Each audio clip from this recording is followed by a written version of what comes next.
still have this problem, as in the main problem, the armed herdsmen in the last 1 week are said to have apprehended, more than 50 people, Ekiti, Borno, and across river states. Yeah, I was having discussion with people, on the forum last week that even when you are talking about ranching, would this address the problem of, because some people are now who are kidnapping, who are killing people, they don't have cattle. So even if you provide fully ranching, into kidnapping. You fully into terrorism. So even when you say, okay, I want to give land ranching, how did you deal with the problem of terrorism? So I think, like he has said, we need to have a strategic response that is impactful. Because from all the grammar, what we have said and all that, Boko Haram is different from banditry, it's all about semantics. Because the method, the strategy employed by those bandits and Boko Haram is the same. They employ terror, they kidnap people, they rape, they create chaos in every community. So we need to realize that we are facing a major problem. And it has become a national problem now. Before it used to be the Northwest, Northeast, then we are talking of Southwest and even the southern part of the country. So I'm afraid that we are not responding decisively to the challenge. We are not in a war situation. Yes, you see military weapons everywhere going to deal with civil uprising as if we are already fighting a war. These are normal things that are supposed to be meant for the police. So I think it's almost getting out of hand, and we need to rise to the occasion. I think that we need to commend the civil defense. This is the sort of complementary work that we expect from them. For the civil defense to have arrested about 50 headsmen for carrying military-grade weapons, AK-47 and the rest of them, and for even being involved in abduction of people and banditry generally. I think they deserve a commendation for that. We can't leave all of that work to the army and to the police. The civil defense is there to complement them. And they've done a good thing by going after these people and apprehending them, because a lot of these guys merely pretend to be headsmen, but they are just criminals, downright criminal, and that's what we have seen. And the president has said that no one has the right to carry an AK-47. He said that anyone who carries an AK-47 deserves to be fired at, because it's an offensive weapon, and there's a lot that you can do with it. So people can hear the president say, no, you have no power to carry an AK-47 and still be going around freely with it as if there's no law in our country. So the civil defense corps guys have done a good job of apprehending these people. Now we want to see them taken before courts of law so that justice can be served on them. Until that happens, we cannot be sure that they won't do this kind of thing again. We seem not to have a kind of reach a consensus on what to do if we have some people are still in the captivity now, kidnappers. And Governor El-Rufai was even quoted as saying that even if his son is kidnapped, that he's not going to pay ransom. So how do we go about those people still in their captivity? We need to do, this is about human life. We need to do everything possible to ensure that we get them out of captivity. One appreciates the position of people who say, okay, we don't want to pay ransom because we are getting frustrated. You pay the ransom and then they go into banditry again. But the alternative will be to leave them to die, just like that, in the hands of armed men. And I don't think no father would like to see his son or his daughter taken like that, and then he's telling you to offer something material, and you are saying no. The life is less important. Money is less important than the life of a human being. So I think we just need to, what I think we should do is to negotiate with these captors, get these people freed, and then put the machinery in motion to ensure that it does not happen again. And those that carry out this, this abduction, we should ensure that once those people are released, we should go after them. That's because what we don't do. We don't do it. Once they pay the money, then that's the end. Then they go again and then they buy weapons. To get another victim. So it's easy to... You see, it's easy to say, oh, I will not pay ransom. I will not pay ransom. I won't do this. But human life is at stake. And I've said before that even the Americans negotiate. They negotiate through third parties. Yeah. U.S., if you capture an American soldier, they are prepared to release up to 2,000 Afghan or Taliban detainees in their hands. They are prepared to do anything to get that person out. So this is the thing. If you cannot stop, if you can't secure the people and ensure that bandits can't raid schools and take people away, then you should be ready to do whatever it takes to get those who are in captivity out of captivity. Because, God forbid, I know that these guys are blackmailers. It's blackmail that they are doing in one way or the other. But we played into their hands. Yeah. Why didn't we secure that area? Look at that area in Kaduna, for example. You have the Air Force, you have the Army, so many formations, military formations in that area. Heavily militarized community. Yet people get picked up cheaply. They were sleeping. At 3 a.m. they came. Some of them had only their loincloths around them. Some of them were half naked. They took them away like that. And they've been there now for several weeks. Yeah. If any of us had a child amongst those people, you know we men, we can grandstand a lot. But our wives won't allow us. Yeah. If you had a son there, you think your wife will fold her hand and watch you not go and get that boy out? No. This is the thing. Yes. This is an hypothetical situation. Oh, my own child, what will happen if my child gets kidnapped? Oh, if my child gets kidnapped, I'm not going to negotiate. People will negotiate on your behalf. Yeah. But you can come out and say, no, you didn't send them. But in today's Nigeria, people, your wife will go through other people and get them to negotiate to get your child out. We have to face reality. We have to say the truth. I mean, a child that some people can spend all the billions in this world to look for. Yes. Yet, God will not bless them with a child. So, one will now feel comfortable that a stupid bandit somewhere is about to waste your child. If you are in position to do whatever it takes to get that child out, and you fail to do it, even that one is a sin. It's a sin before God. That is if you believe in God. So I pity those people. Before our very eyes, they were being flogged. Who knows what has happened between now and that time? Have we now secured the airport area in Kaduna? Have we secured the Briningwari area in Kaduna? You know now, those bandits will now see that, okay, the governor of Kaduna will not pay ransom. Okay, we will not kidnap students anymore. We will kidnap travelers. When travelers are kidnapped, nobody invites any governor to come and pay. Yeah.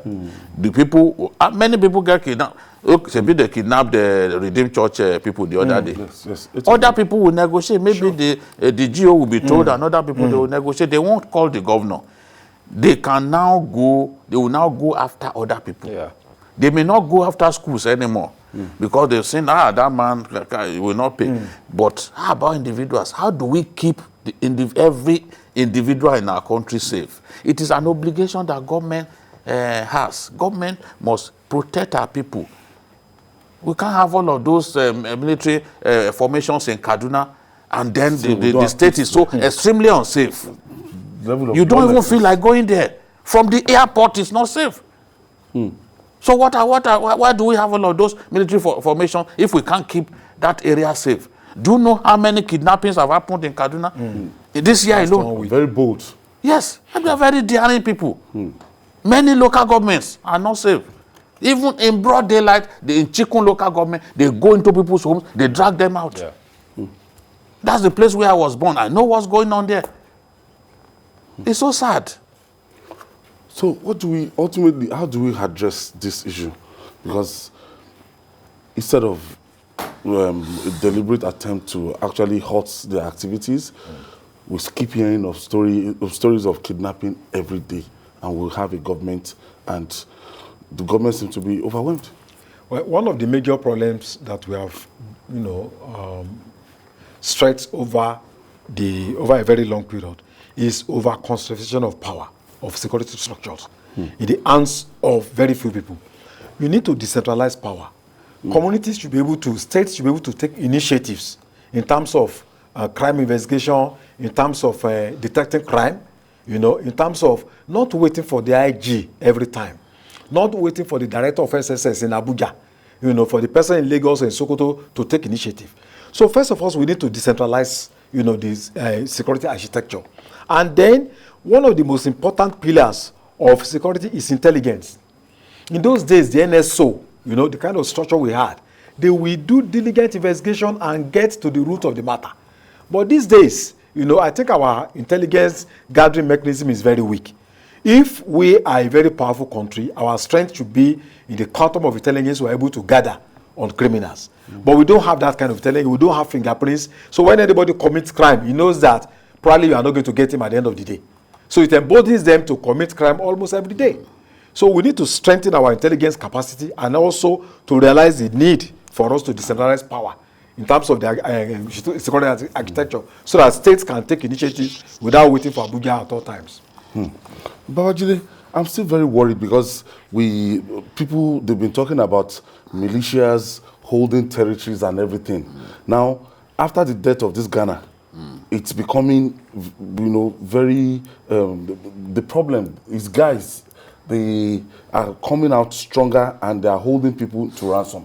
Yes, and it's unfortunate that after the killing of Ghana, his boys have been allowed to regroup. It's unfortunate what they are doing now in the Katsina area. For all of the local governments within that senatorial zone, they are not safe now. It has now reached a point, this past week, they killed a Chinese man because the Chinese, they are working on a cassava flour processing company in that area. They killed a Chinese man, shot another one, and kidnapped two, took them away, and they killed 3 policemen. They've been every week. You remember that a little over a week ago, they killed one, they attacked the church, killed the Reverend Father and some members of the church, and they've been burning people's property, including food crops. You see yam, food crops just set ablaze like that.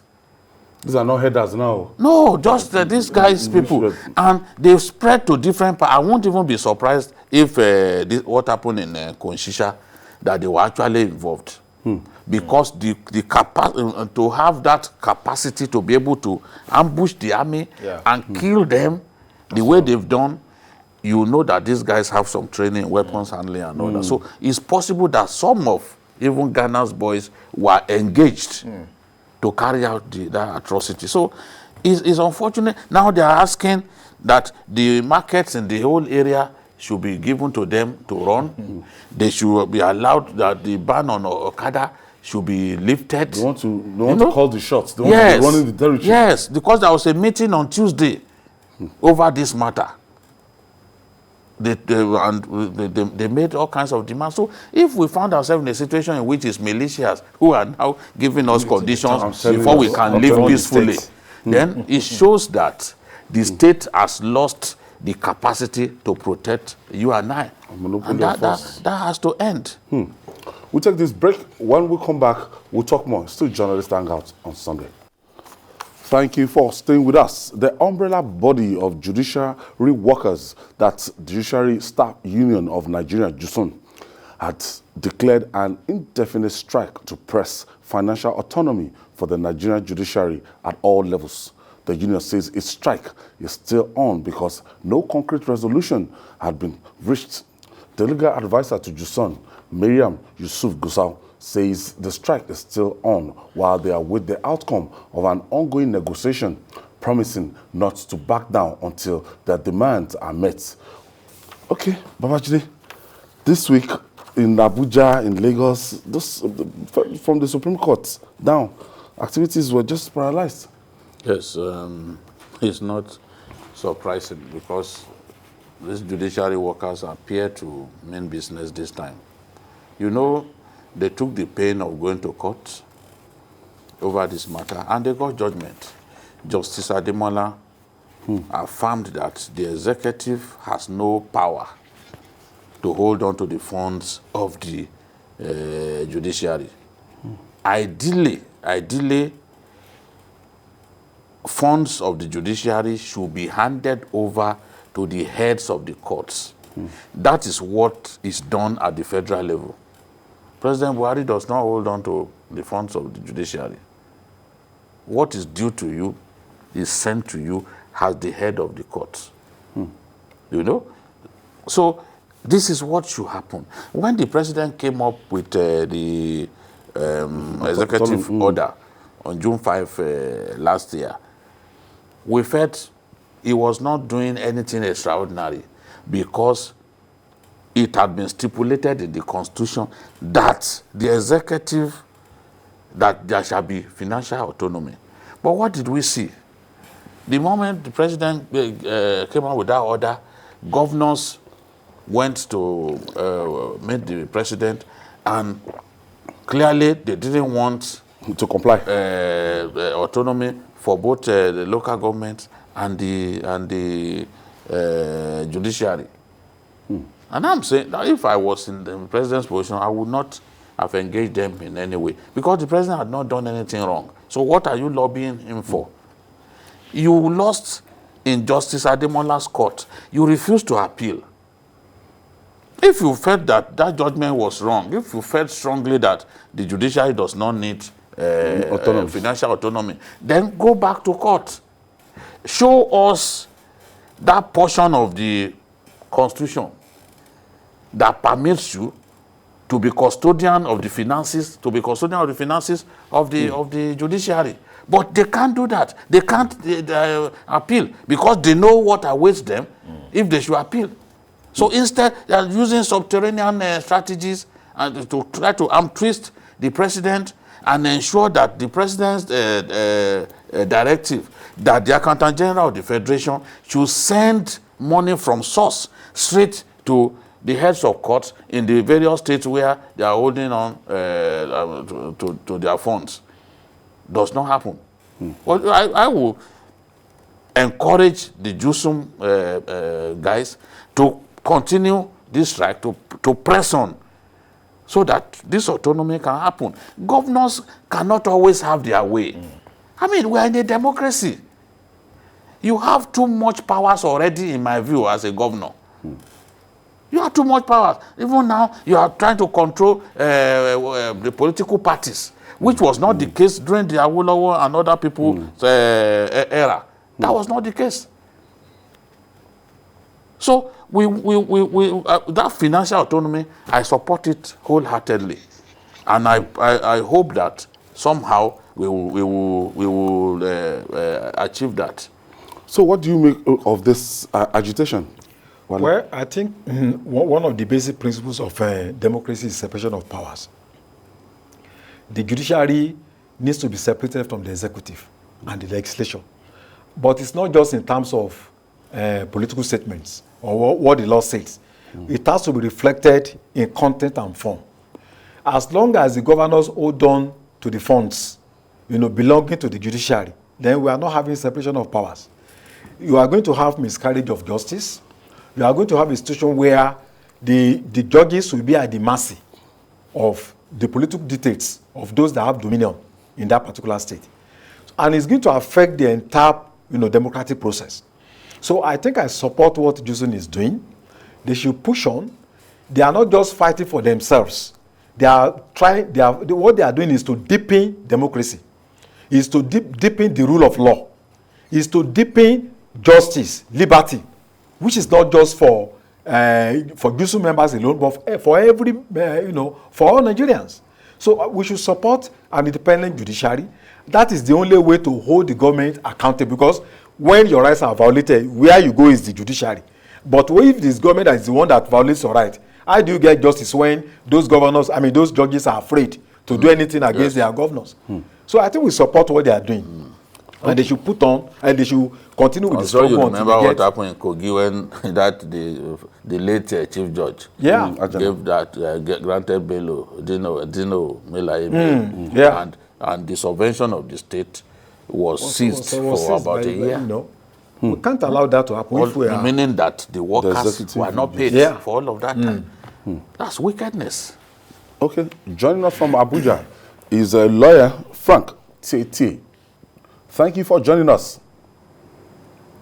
Now, I want to know the impact of the strike of this union, Jusun, on the court. What has the impact been? The impact, you're meaning the impact of the... Yes, of the Jusun's strike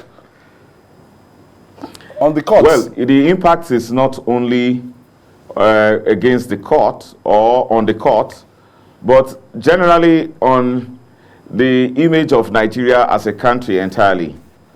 What we fail to understand is that a situation where order is disregarded, because the courts represent order, it means that people cannot resort to self-help.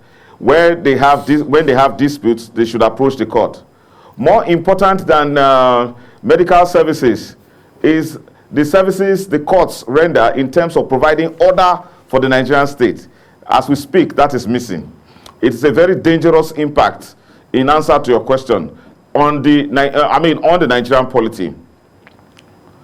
And I also think that strikes are supposed to be the last resort. This strike is hasty because this good cause that Josun is fighting, a very good cause, has been on for more than a decade. Babajide is very correct when he says that there is a court order to that effect. Do we now destroy the entire system just because some people have decided to disobey the laws of Nigeria, to disobey court orders? I think there are other measures, more effective measures. I think we are abusing the concept of strikes in our country, and we are paying a huge price for it. Why do you subject the entire judiciary to a lockdown, unnecessary lockdown, just because of a person who can be punished for failing to obey a court order? Well, our viewers have we considered, Frank, our viewers would like to know what could have been done that will be more effective than the course of action that the Jusun guys have elected to pursue. Thank you very much. You referred to the fact that there was a court order to that effect. Then let's get something clear first. No, let's get something clear. This is a constitutional directive. Yes. It is not a matter of the, or whatever the president thinks about it. Mm-hmm. It is not a whimsical issue. It is a constitutional directive. Pay the monies to the heads of court. Yes. There is no emotion. There's no sentiment. There's no sentiment about it. It's either you do it or you don't. When you became governor, you took an oath of office to obey and apply and implement all the laws of Nigeria. Laws of Nigeria include the orders of court. Those governors who were in office when the order was given, Section 305 no longer covers them. Has anybody attempted to fight criminal charges against them? These governors who are refusing to obey this order of court, do they have an idea that they can go to prison after they leave office? If why is it that we have not taken taken such options first? And then the first thing to do is to throw the whole judiciary into lockdown, causing more confusion. We cannot go down to the level of those who have chosen to disobey the court orders, to disrupt proper operations in Nigeria. We will go higher. We will use the present legal regime to ensure that the ones who did not obey go to prison. These ones who are currently governors now, who are playing politics with the constitution, the foundation of Nigeria, they should be promised jail term. Is it not the court that will try them? The court that they are disregarding now? So I believe that we do not need to, pay this huge price of shutting down the courts in order to send this message. Let us get it clear. This is beyond Josun. Asking for judicial autonomy is in the interest of the ordinary man in the street. He will no longer be the judge will no longer be afraid to give judgment against the governor. So judicial autonomy is in the interest of everybody. That's why the constitution directed it. And then you find elected persons who are committing perjury, who take oath of office, and then they do the contrary thing. No, they should be promised now that they will go to prison. I call on Josun to quickly, because to go on strike as Josun is an illegality. In fact, they risk imprisonment themselves. I'm talking about the leaders of Josun. They don't need to do that. We should concentrate on punishing those who are disrupting Nigeria. And in this case, it's manifestly clear that they are the governors. Allow them. Allow them. It's just a matter of 2 years. And then let us ensure Josun and the rest of us who are stakeholders, we go and ensure that they are arrested, prosecuted, and sent to prison. Is that patience, the patience to wait for 2 years, that a lot of people do not have? Excuse me, sir. Excuse me. We have waited for 10 years. They are already criminals as we speak. Past governors. Why must you shut down the system? Let's get something clear. Essential services, people who provide essential services don't go on strike. It is illegal for Josun, in fact, for resident doctors.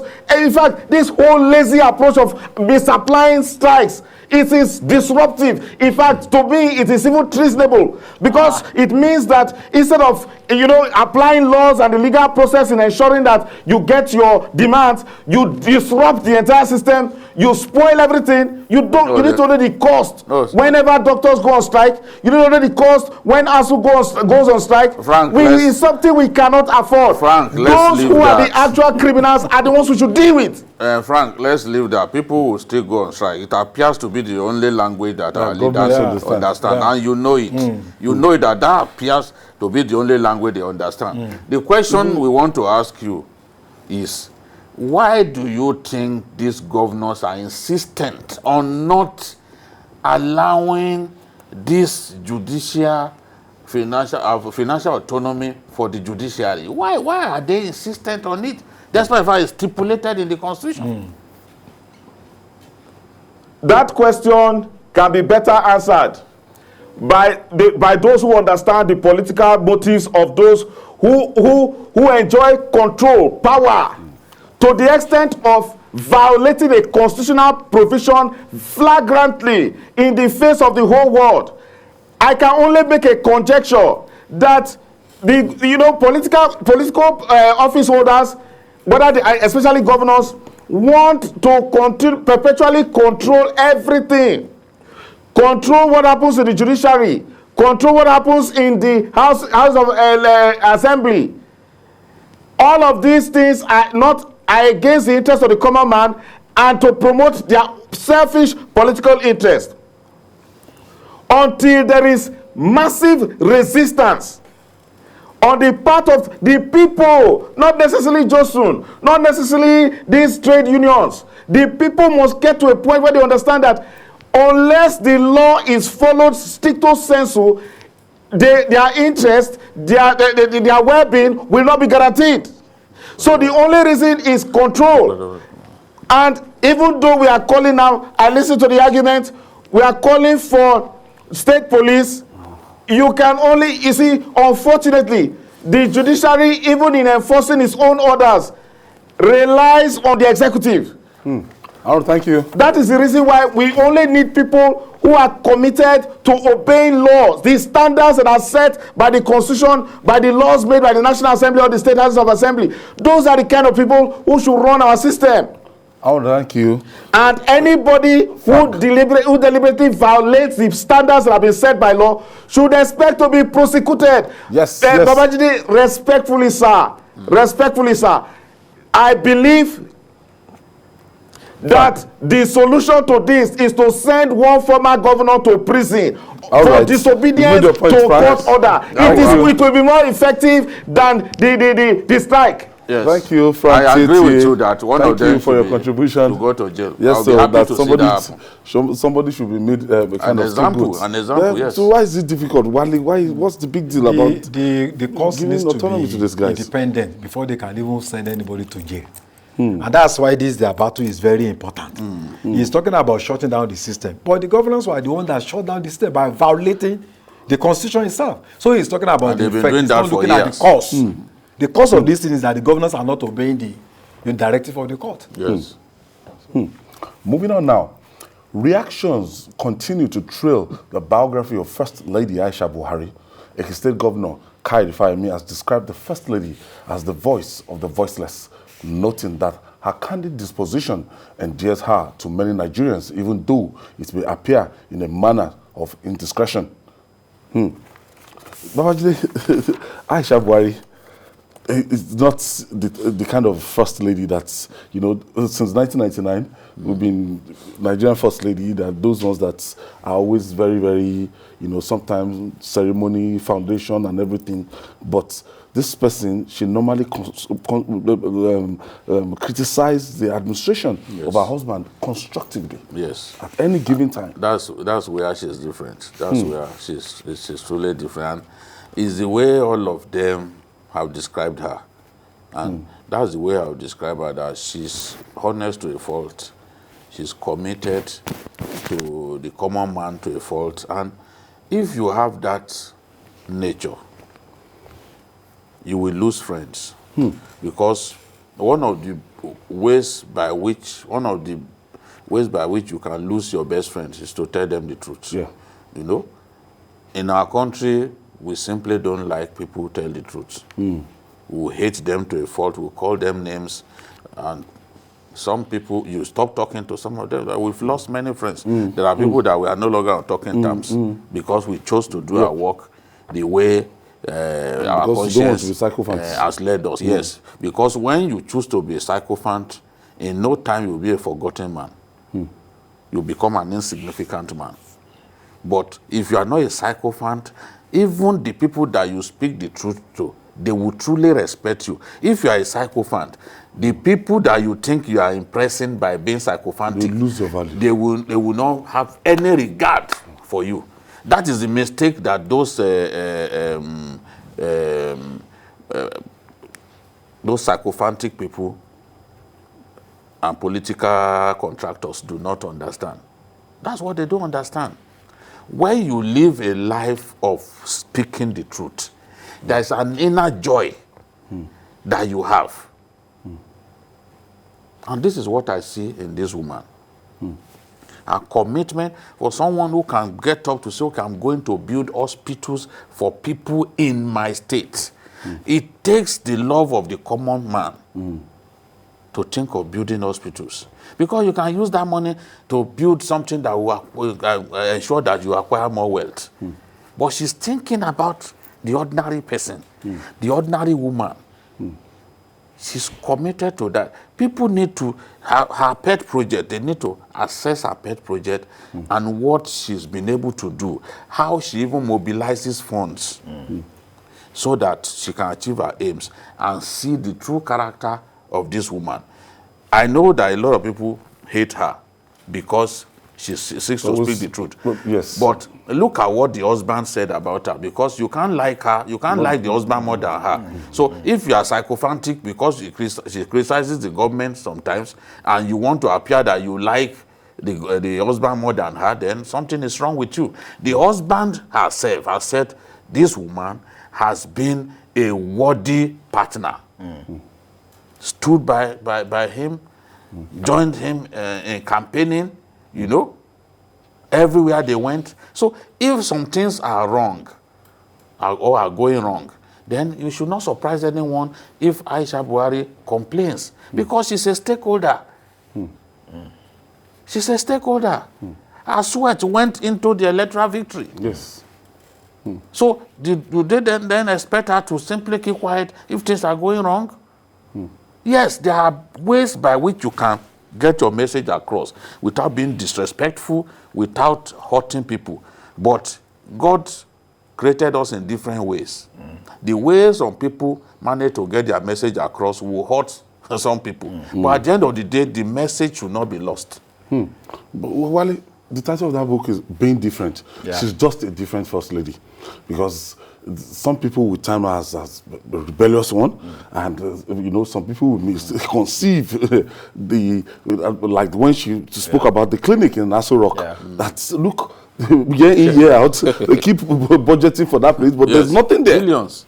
I think it's very rare to have a woman like this, especially coming from a conservative environment where the voices of women are not usually heard. I think since independence in 1960, in living memory, this is the first time we're having a woman that speaks from the podium of power with a lot of conscience, you know, good conscience. So if you see the way the statement she makes, her comments, they're always about trying to correct the ills of governance. I see her as a conscientious objector and a moral pathfinder of the country. It's not an easy thing to be the first lady and then you, all the time, you open your Facebook and you see that she makes comments and receive feedbacks. You interact with the people. You know, most first ladies, in fact, most of them in our they put them in Puda. You don't even hear them. But she interacts with you. She make comment, then she replies to you. Issues that have to do with the masses, the Nigerians. You can engage the first lady wherever you are in this country. No, in fact, in all over the world. So I think I'm really impressed. I believe she has demonstrated that she has the capacity to even lead this country more than some men. Yes. I'm telling you. Yes. Because just read that and you know that she's was that doing not it. what former APC chairman Oshomole said? He said some women have shown that they will rule Nigeria better. Better, honestly. He said it now. Honestly. Every time we've given women the chance to perform at different levels, how many of them have disappointed? How many of them have disappointed? Obasanjo, for example, gave a good number of them opportunities. And they shone. They shone brightly. So this is the thing. She even Fani Kaode, whom I find it difficult to even cite when I'm discussing anything. He said that this first lady is a true star of this administration. Yeah. So for even Fani, you know, given his nature, to think in that direction that this person is truly special, that says something about Aisha Buhari. And when she was away, clearly Nigerians missed her. But Asiwaju Bola Ahmed Tinubu was the chairman of that occasion, and he said that she has made that position very, very important. That position of the first lady. Yes. That our impact and contribution has shown that, look, that position can really touch life, and anybody occupying that position could actually effect change. Yes. But a lot of us will say, oh, it's not a constitutional position, no role assigned to her in the constitution, but as the wife of the president, you can make great things happen. You can make great things happen. And she has been a worthy example. She has shown that from her position, she can cause good governance to happen. And where good governance is not happening, she can be the moral compass that alerts everyone to the need to do what is right. This is what we have seen. You know that Governor Kaode Fayeme picks his words carefully, being a cerebral person. He said, yes, she could appear like an indiscretion when she makes those interventions, but the message will be clear. Yeah. she's not just complaining for nothing. It's because she wants change. If change does not happen, if the government fails, she will share in the failure. That's what people must realize. And as we have seen with good Lord Jonathan, it only takes a few hours for you to leave office before people start showing their true colors, and you'll be left with your immediate family. Good Lord Jonathan's, even some of his closest aides abandoned him before he left office. All of the people saying Hosanna, Hosanna today, all of the people praising Buhari today and even comparing him to Usman Dan Fodio, a lot of them, when they see that the president is about to leave office, they will vote with their feet. They will not even be talking to him anymore. If he wants to call some of them may not even pick his calls. At that point, whatever happens, whether glory or doom, will be shared between him and his immediate family, because those ones have nowhere to go. So that's the point that she made. She said, these people, they will abandon us. She said that a lot of them will abandon us. They don't know how we got here. A lot of people did not even contribute anything to the victory of the APC. Some of them are the ones enjoying the administration today. And they don't even want some other people to talk. Yes. Their sense of entitlement is greater than that of other people who toiled day and night to make sure that President Buhari won the election. Even sometimes you even criticize some people working with her husband. Of course. Do you understand that they're not doing enough to complement what her husband wants to achieve in this administration, which some people see as very, very rare. She's a woman of conscience. And what she says on Twitter, on Facebook, is what we see. You can now imagine what she discusses with her husband, when we are not there. So I'm sure that she has been one of the people that has been able to, some of the good things you have seen out of this government. I believe she's one of the brains behind the cutting that has been able to help us achieve some level of greatness. I remember one time, the first time we spoke to her on this program, when Boko Haram attacked some humanitarian workers. She was so moved almost to tears. She was saying, look, this should not be happening. These are people helping IDPs to enjoy life, no matter how little. And then you are now firing at them. We said, this should not happen. This should not happen. So I've been kind of impressed with her concern for the ordinary people. You look at her background. She came from a wealthy family, but you can feel her love for the ordinary man, for the poor people. And that's why I'm really impressed with her. And I can only wish her good health and Godspeed as she moves on with her life.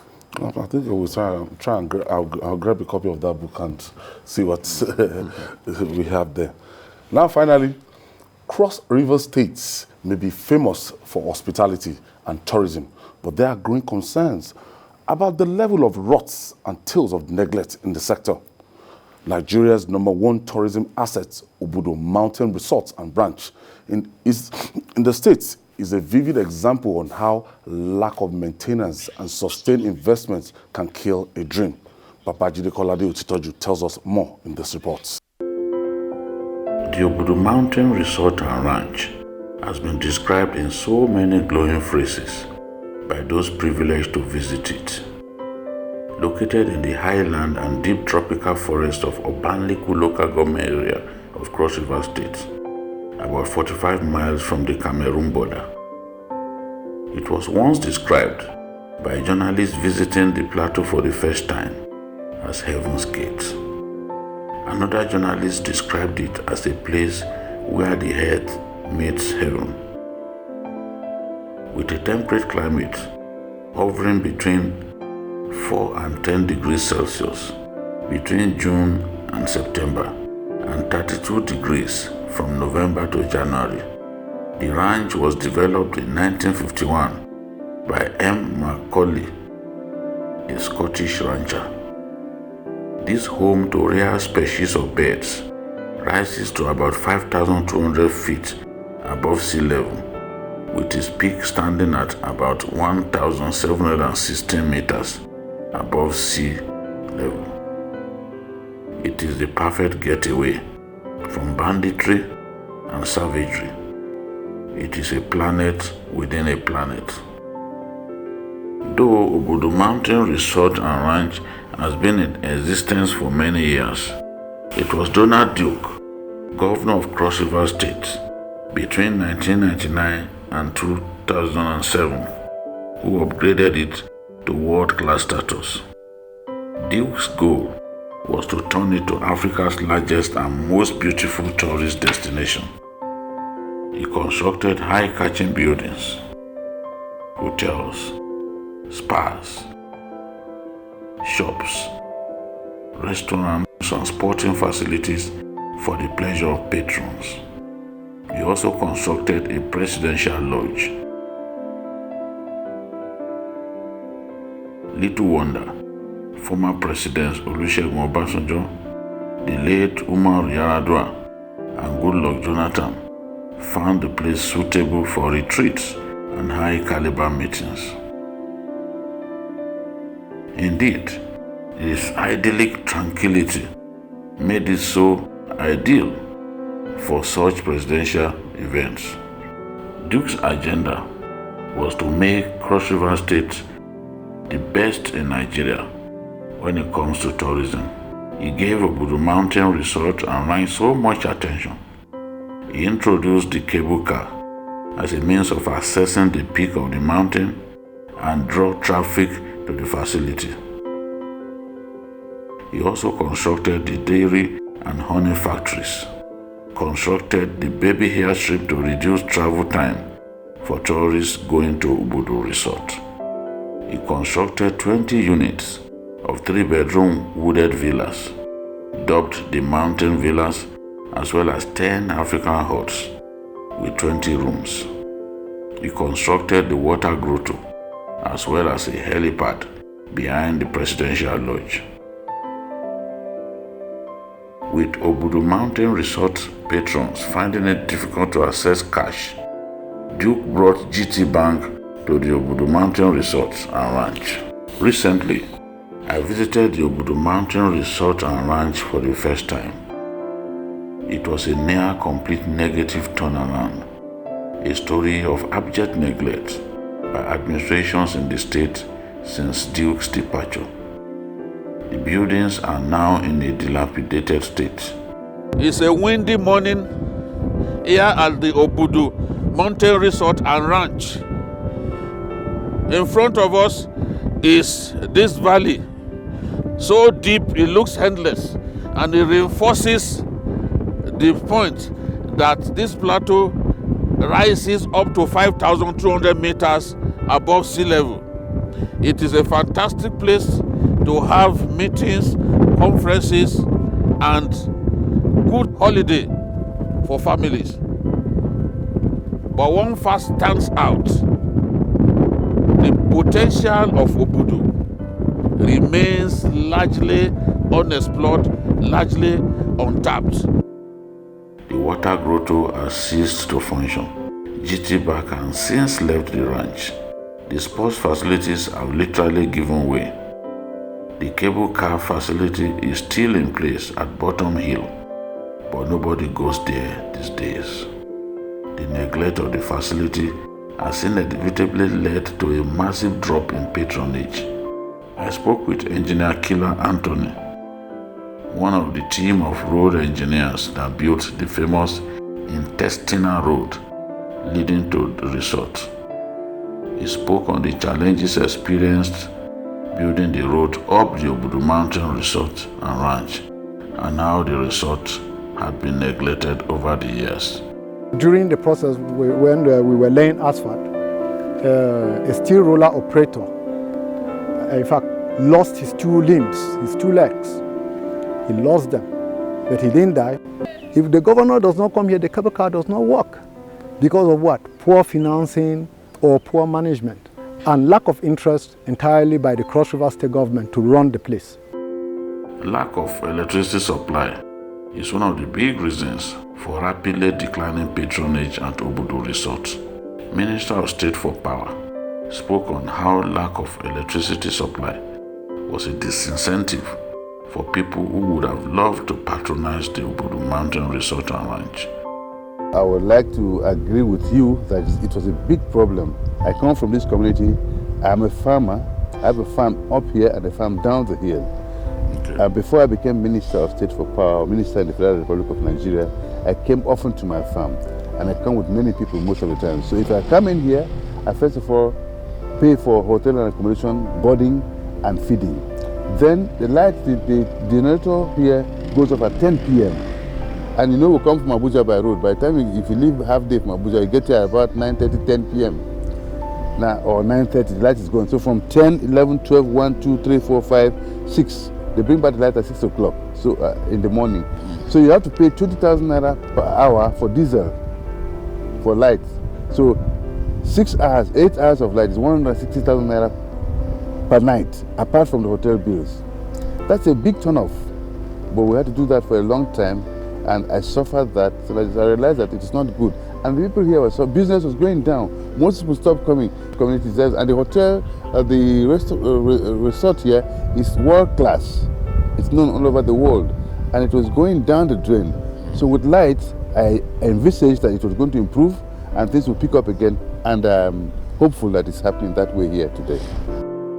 Matthew Julius is the general manager of the resort. He praised the staff of the facility for their dedication to work and speaks on what it needs desperately and why it remains truly special. Business has really not been favorable because of certain the things I met on ground. The structures, the facilities have really depreciated. So it's really not what I expected. So that is my experience. We have an international conference center that can accommodate over 250 to 300 persons. We have other smaller rooms for smaller groups.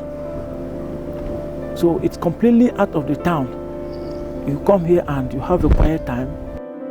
Folorunso Koka, Director General of the Nigerian Tourism Development Corporation, tells me what needs to be done to return Obudu Mountain Resort and Ranch to its years of glory.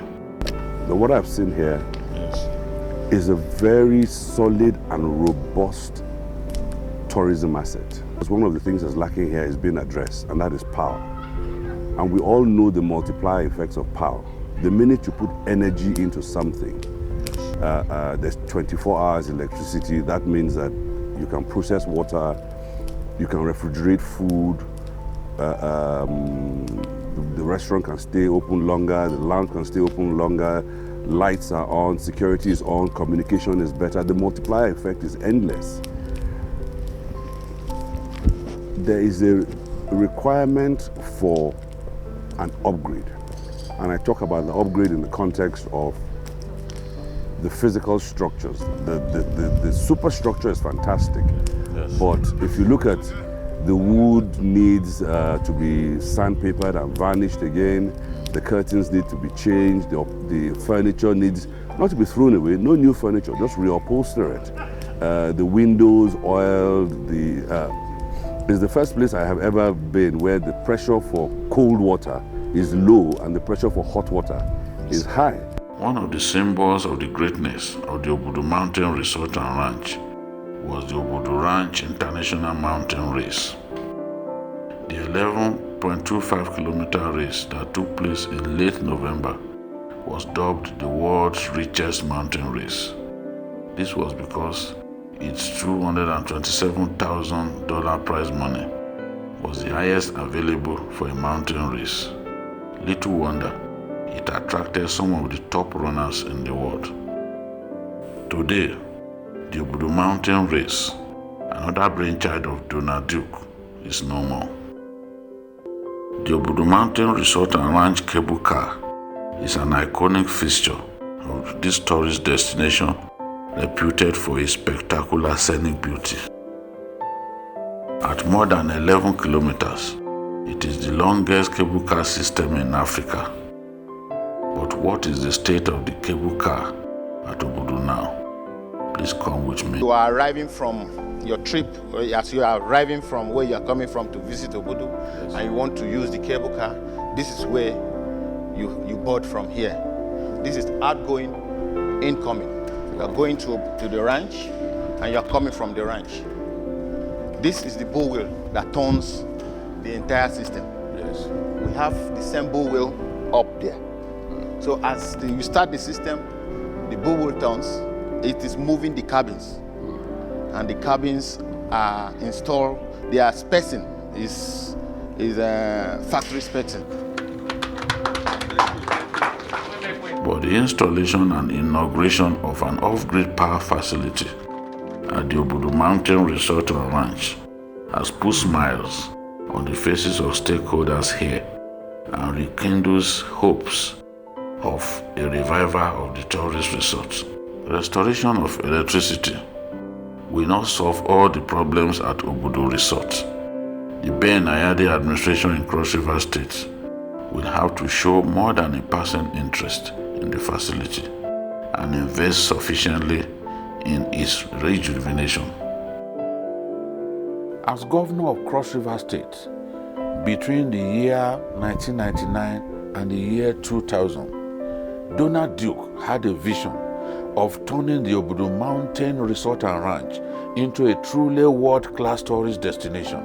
He invested his time, his energy, his zeal and inventiveness into ensuring that that dream came true.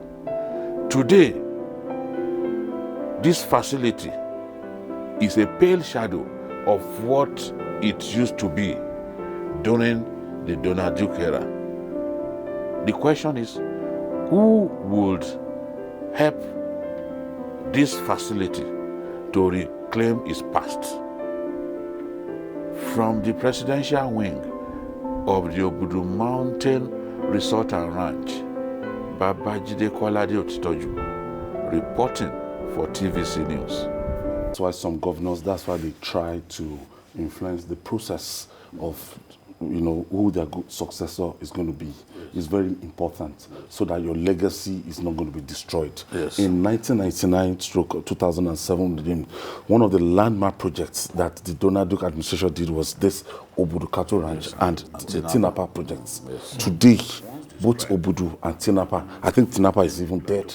During the NSAS something, they went to go and vandalize the place and everything. I almost shed tears that day when I saw the Tinapa project. Now this cattle ranch is so unfortunate. This is about the best tourism attraction we can boast of in this country.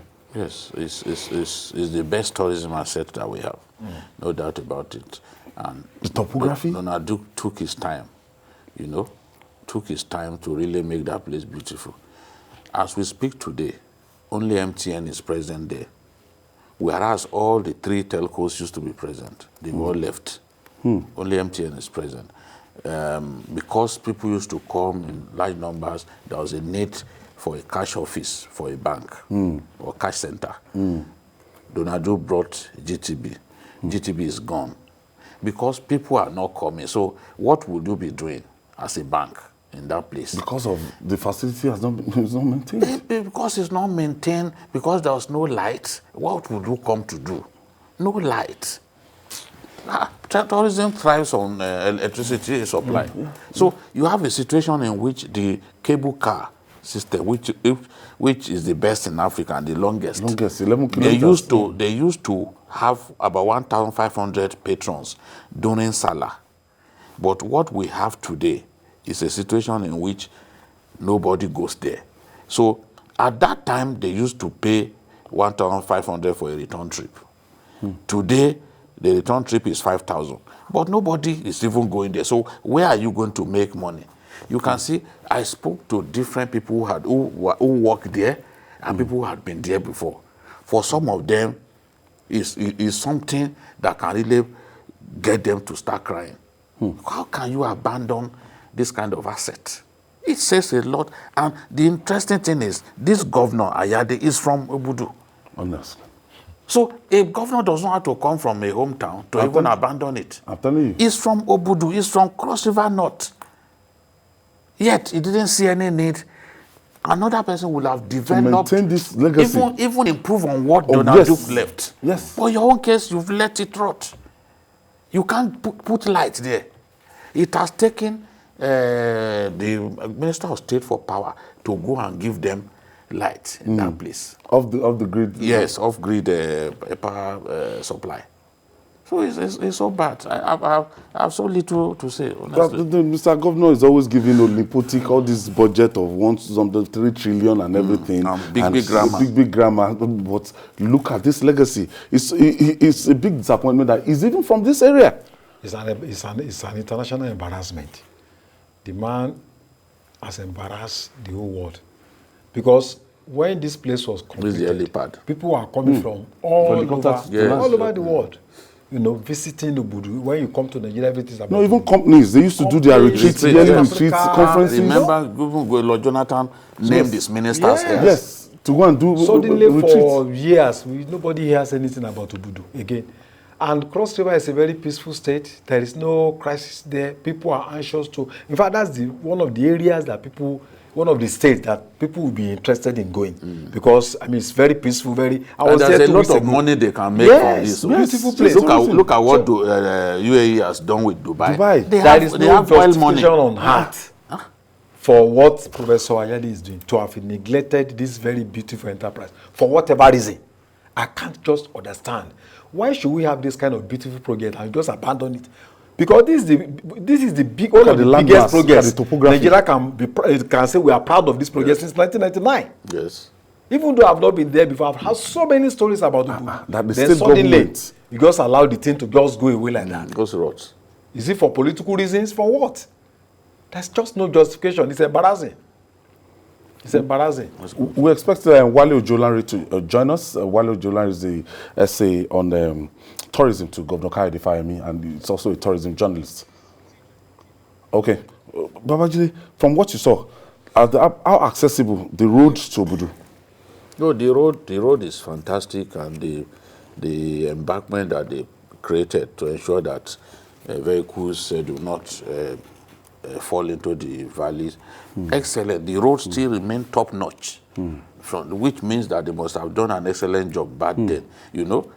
And it's not as difficult or as dangerous to ascend as Mambila. It's a lot more dangerous, more difficult to climb to get to the peak at Mambila than here, because the road had been so well done, you know.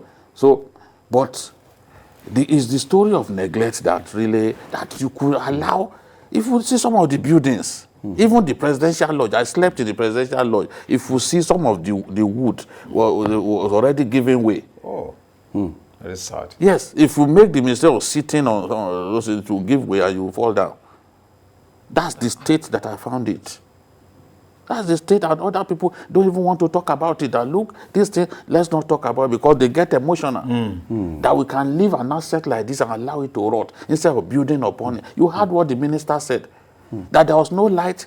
That you have to power the generator 20,000 per hour. Yes, you have to take money from a patron. Yes, your guest. You take 20,000 from him per hour. So will he come back? That's aside from the hotel bill that he has paid. And he brought people. So will he come back?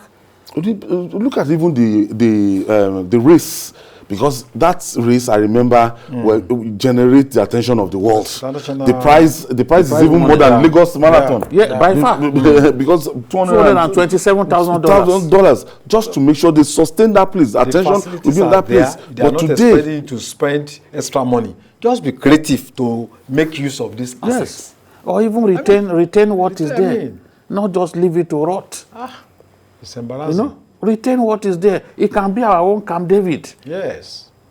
It can be our own Camp David. You see how beautiful. You know, in those days we used to see cattle, big cattle from Obudu. I didn't see any big cattle. Oh, imagine. They are gone. They are gone. Even cattle, they are no longer there. Because the concept of ranching in Nigeria started from this place. Because even Donald Duke brought some special breed cattle that you see. There are people who are even going there just to see those cattle, see how big they are, or usually big, like those cattle from Florida. You know, but today they are not there anymore. And in terms of Everything tourism, has given way. Even you know, in terms of tourism, even federal Do government. they know how government, much money we can make from yes, tourism? from tourism. Do they know Because- how much Dubai makes on tourism? Because UAE. I don't get to hear of Yankari Games Reserve again. I don't get to hear of all this, you know, attraction. And the Mambila, you can even see the Mambila that Jide went to. Even place that is- Mambila, oh, they man. can do something like this there. Yeah. Because Mambila is Fantastic. colder than Obudu. We can do something even better than Obudu in Mambila. You know, make the place unusually beautiful and all that. People will come. People will come and do holiday.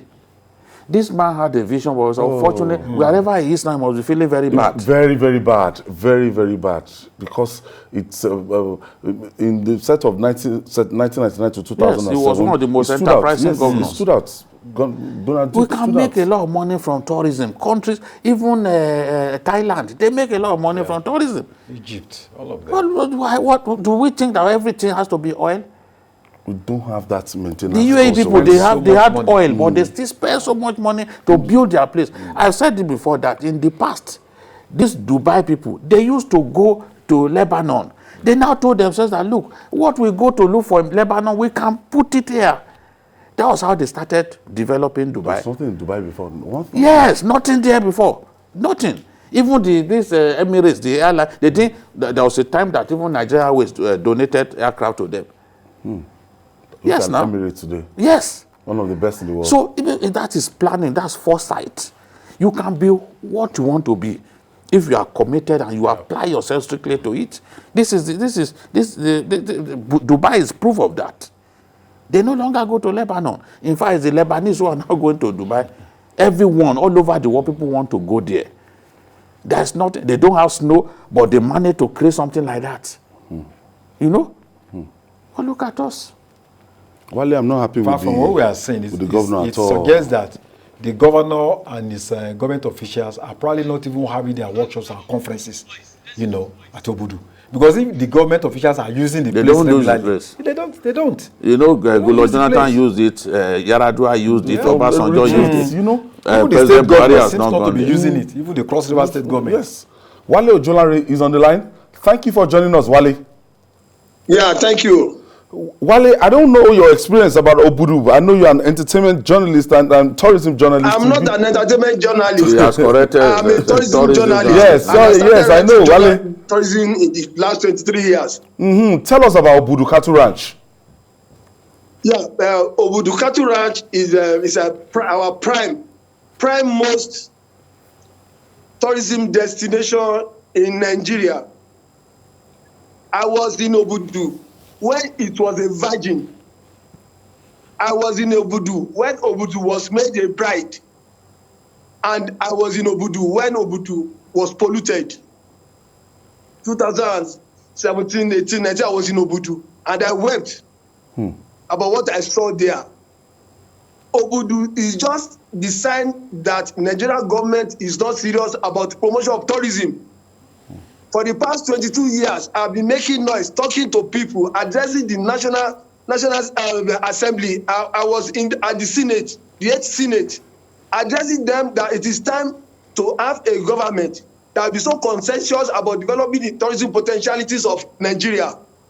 It is sad to note that Malaysia, a country of 27.5, let's say 28 million, was visited in 2018 by tourists of 25.5 million tourists visited a country of 27.5 million in a year. It is sad to note that successful government in this country has paid lip service to tourism. Tourism is the alternate source to oil. Nigeria is blessed more than any other country when it comes to tourism. We are blessed with 787 kilometers of beach land. That one is enough for us to make money for Nigeria. We have the best ecosystem. We have places where we call private forest, where we don't have human activities for the past 200 years or 300 years. We have the Sahara, we have the Southwest, we have the tropical forest, we have the river, we have fantastic waterfall that cannot be found anywhere. But Nigerian government are so much indulged in oil, and that's why people like us for the past 15 years have been visiting Orioke hill station to pray that oil should dry. When oil dry in Nigeria will know that tourism that cannot dry is the best for us. So the fate of Obudu is the fate of when we have the government, one that has vision, two that believe in tourism, and three that can do everything to enhance the tourism industry to grow. Then we have the other governors that follow that doesn't believe in tourism. So what we have is what we call policy truncated. They truncate, they don't continue what the others have done. Calabar Cross River is in the head of the global world because of tourism activities propelled by Duke. Donald Duke gathered a lot of tourism experts together and wanted to turn that place like places in Dubai, like Dubai. But the subsequent governor, those people who succeeded him, cannot share his vision. They don't believe in continuity, and that is why we have Obudu in sorry state. Obudu is a metaphor of our carelessness. Obudu is a metaphor of our insensitivity to grow the economy, the home economy, by indulging in other sectors like tourism. Tourism is, let me give you a deep example. Yeah. I was in Malaysia and I studied Malaysia. Produces oil. Malaysia produces oil. We are all exporters. But there was oil gloom in Malaysia. Nigeria experienced oil gloom. Then there was the oil gloom. Then we have the oil doom. During the oil doom, Malaysian president decided that they will never experience the agony that went along with the oil doom. So they invested in tourism. They used revenue realized from oil and invest it on tourism sites. My brother asked me, what are these sites? The sites they invested money are those sites where they have excavated tin, oil, mines, and gold, which was then what we call environmental problem for them. They turned into environmental opulence. There are places in Jos where they have mined tin and bauxite. They turned those people into an Eldorado, whereby most of the Hollywood films are being shot. Like I told you, up to 2018, before the COVID, 27.5 million tourists visited Malaysia of 28 or something like million. This is power of tourism. Gambia has only 70 kilometers of beach. Yes. Gambia depends on beach tourism. Nigeria has 780 something kilometers of beach. What do you have there? Churches. It's so unfortunate that Wale joined us late. Wale, we have to go. We have to go. So, Jide, that's so passionate about this. Wale Ojolan is the essay on tourism to the Ekiti State Governor, and has also been writing for Nigerian Tribune on tourism for years. Well, yeah, he was chairman of the NUJ chapel in Oyo State. He's an experienced journalist who is widely traveled, and I can feel his pain. Some of the things so passionate about this thing. Some of the things he told me before this program, we can't say it on air.